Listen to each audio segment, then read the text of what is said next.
தெரியாது சிவா. எனக்கு எப்படியாவது இத போட்டு விடு. நான் இத போட்டுக்கிட்டு சல்லு சல்லுன்னு நடக்கணும். ஜனனி, அதுல அந்த கொக்கிய மட்டும் சொல்லல, அந்த கொலுசே உனக்கு செட் ஆகல. இவ்வாறு நான் உனக்கு வேற புதுசா வாங்கி தரேன். இல்ல, எனக்கு இதுதான் வேணும். எனக்கு இத போட்டு விடு. எனக்கு அதெல்லாம் தெரியாது. எனக்கு இப்பவே வேணும். இந்த கொலுசு தான் வேணும். போட்டு விடு. இது உனக்கு சரியாவே இல்லடா. எப்படி போட்டு விட முடியும்? எதுக்கு இவ்வளவு அடம் பிடிக்கிற? இப்ப எனக்கு இத போட்டு விட போறியா இல்லையா? ஜனனி, என்ன ஆச்சு உனக்கு? போட முடியலன்னு சொல்றேன்லடா.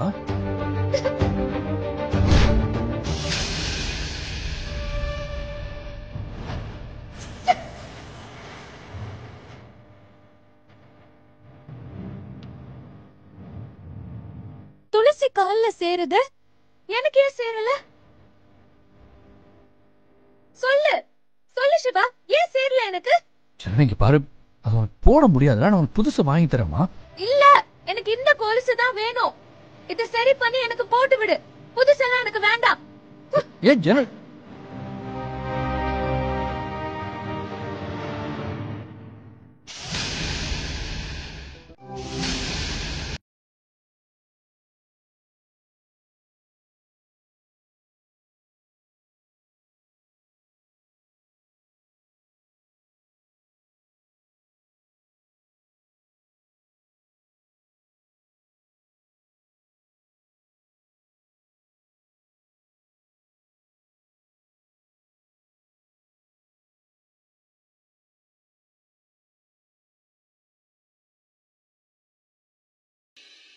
என்ன பார்த்தா ஜனனிக்கு ஏதோ ஒரு பயம் இருக்கு.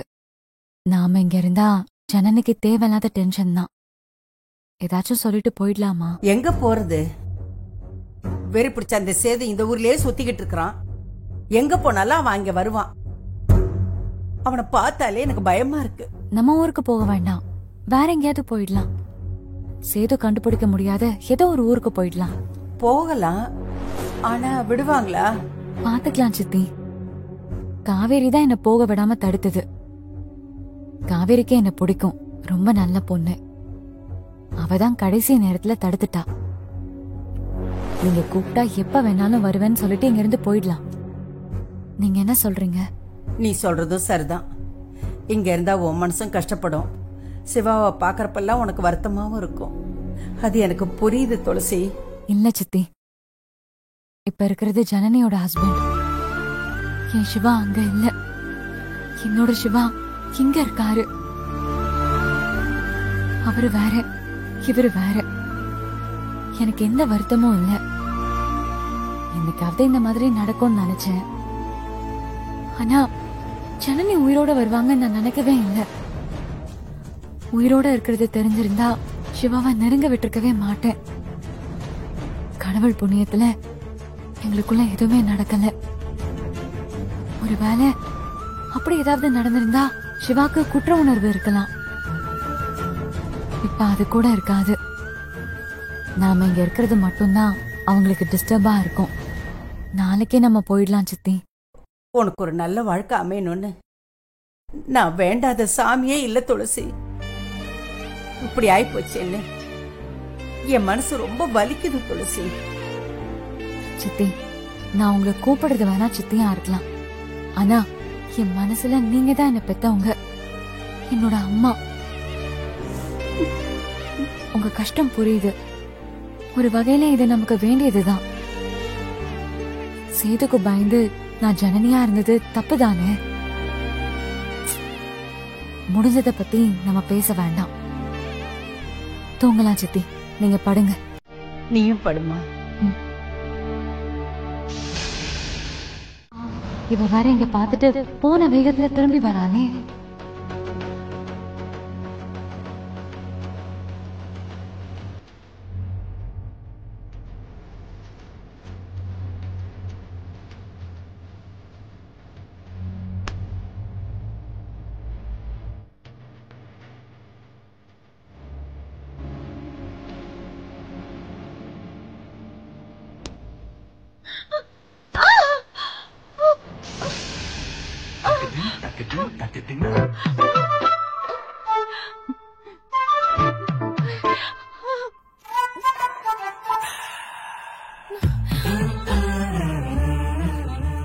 ஏய், தானே என்ன விழ வச்ச.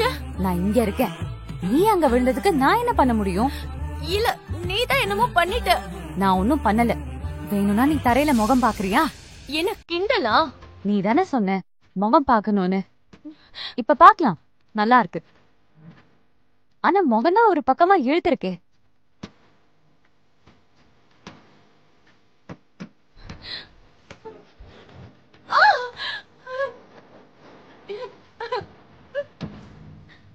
ஐயோ அம்மா, அம்மா என்ன இவ கொல்ல பாக்குறா. துளசி என்ன கொல்ல பாக்குறா. ஏண்டி கண்ணு என்ன புறணிலையா இருக்கு? பாத்து வரமாட்டியா? இப்படி சோப்பு மேல கால வச்சா வழுக்கதான் செய்யும். எந்திரிச்சு போ. அத்தை, இவதான் என்னமோ பண்ணிட்டா. நான் எல்லாத்தையும் பாத்துட்டு தான் வரேன். எந்திரிச்சு போடி போ.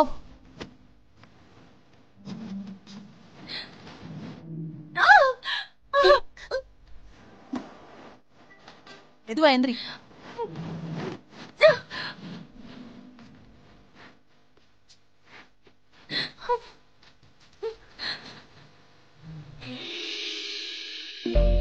துளசி, உன்னை யாருமா இந்த வேலையெல்லாம் செய்ய சொன்னது?